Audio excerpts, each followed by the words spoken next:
সিটির Manchester flight ছিল।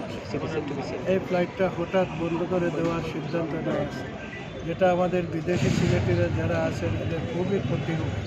তাই এটা যাতে চালু করা হয়, বন্ধ করাটা যেটা হয়েছে এটা বাতিল করে যাতে চালু করা হয়, এই জন্য আজকে আর কি কোনো দাবি ছিল না? দাবি আর ছিল যে আগামীতে এই যে না এটা যে বছর মৌসুম আসছে এই বছর সময় ধরে সাফিসিয়েন্ট ফ্লাইট এখান থেকে চালু করা হয় এবং এয়ারপোর্টকে যেন সংস্কার দ্রুত অতি তাড়াতাড়ি করা হয়, এইগুলো আমরা বলে আসছি এবং আমরা আশা করছি এইগুলো হবে, এগুলো হওয়া উচিত। কারণ রিমিটেন্স যোদ্ধা কোথায় কোথায় বলবেন রিমিটেন্স যোদ্ধা আর তাদের পায়ে কুড়ালি মারবেন, এটা কোনো অবস্থায় গ্রহণযোগ্য না। এর সাথে ওই যে মিডিল ইস্টের ফ্লাইট 3টা ফ্লাইট আমরা ক্যান্সেল করা হয়েছে।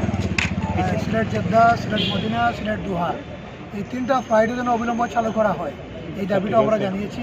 তার সাথে আন্তর্জাতিক মানের একটা এয়ারপোর্টের জন্য যে ধরনের কার্যক্রম এখানে থাকা প্রয়োজন সেই বিষয়গুলো যেন অবিলম্বে চালু করা হয় এবং সেই উন্নয়ন কার্যক্রম যেন সম্প্রসারণ কার্যক্রম দ্রুত সম্পন্ন হয়, এই বিষয়টা আমরা দাবিতে উল্লেখ করেছি।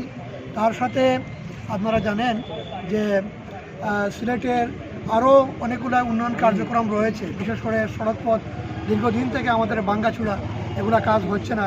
তারপরে এর সাথে 6 লেনের কাজগুলা, এই সমস্ত বিষয়গুলো যেন দ্রুতভাবে সম্পন্ন হয়, এই বিষয়গুলো নিয়েই আমরা আলোচনা করেছি। আর সবচেয়ে বেশি সিলেটের মানুষের জন্য কষ্টের বিষয় হলো ডোমেস্টিক ফ্লাইট। আপনারা জানেন যে এখানে কোনো নিয়ন্ত্রণ সংস্থা নেই, ইচ্ছা মতো তারা ফেয়ার নির্ধারণ করে, কখনো বেশি কখনো কম, এবং এটা যাচ্ছে তাই অবস্থা। এইটা যেন একটা নিয়ন্ত্রণের ভিতরে নিয়ে আসা হয়, দেশের অপরাপর ডোমেস্টিক এয়ারপোর্টের সাথে সামঞ্জস্য রেখে একটা ফেয়ার জন্য একটা নির্ধারিত করে দেওয়া হয়, এই বিষয়টা আমাদের মূল দাবি একটা